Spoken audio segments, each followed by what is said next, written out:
Vendredi 31 janvier 2025, la haute direction politique de l'Union progressiste Le Renouveau vient présenter ses vœux du nouvel an aux hauts dignitaires du parti Bruno Amosso, Antoine Idjikolaole, Mathurin Nago, Abraham Zinzinohwe et Pascal Irénée Koupaki. Il n'y a pas de voie plus agréable que celui que je m'apprête à accomplir au nom non pas seulement de la délégation qui m'accompagne, mais de chaque militant de notre parti.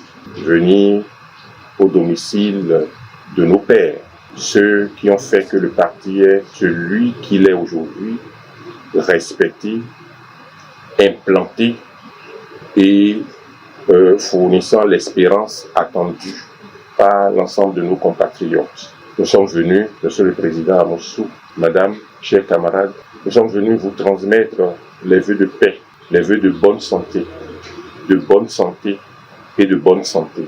Nous avons le bonheur de vous avoir avec nous.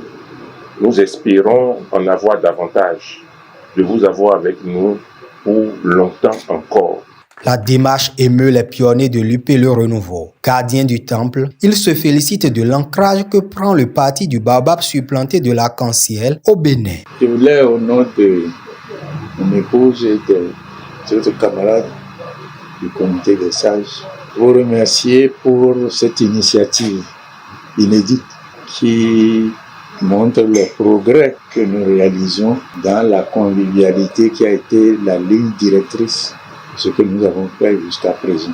Petit à petit, l'UPR, comme vous venez de le rappeler, s'implante dans le paysage politique de notre pays, devient une référence et le rêve d'un certain nombre d'entre nous d'avoir des partis politiques solides, forts, qui ont un rayonnement et qui sont capables de définir des politiques et de les mettre en œuvre. Ce rêve est en train de se réaliser. Ils se réjouissent davantage d'être témoins de la concrétisation de cette vision. Ceux d'entre nous qui ont l'opportunité de voir ça avant de partir, c'est très bien. Ils en sont très fiers.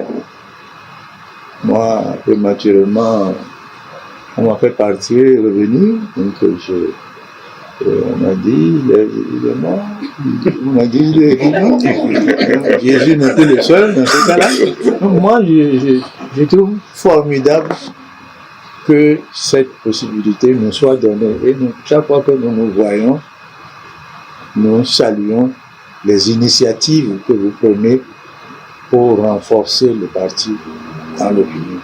Au-delà de venir sacrifier à la tradition de présentation des vœux, le président Djokbenou et ses camarades de la HDP viennent se ressourcer avant d'aborder les défis de l'année. Nous sommes à la croisée des chemins parce que c'est véritablement l'année électorale et parce que c'est pour la première fois de l'histoire de notre pays que 3 élections auront lieu en l'espace de 4 à 5 mois au cours de l'année 2026.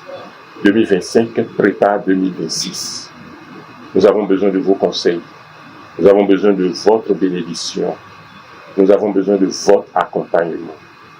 Et nous souhaitons pour longtemps encore en bénéficier. Les hauts dignitaires exhortent les membres de la HDP et tous les militants à rester focus sur les objectifs du parti. L'année 2025 est l'année de sources sûres. Quand on va vers la fin des mandats, les choses vraies comme les choses fausses, toute personne qui parle dit c'est de sources sûres. Nous sommes rentrés dans l'année de sources sûres.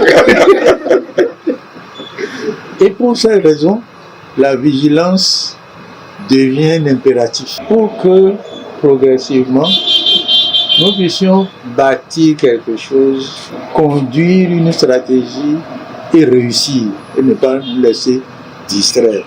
De la cellule de base à l'exécutif du parti, ce sont des conseils à intégrer dans toutes les actions à mener. La HDP repart avec non seulement le sentiment du devoir accompli, mais aussi et surtout d'avoir reçu des biscuits pour maintenir le cap.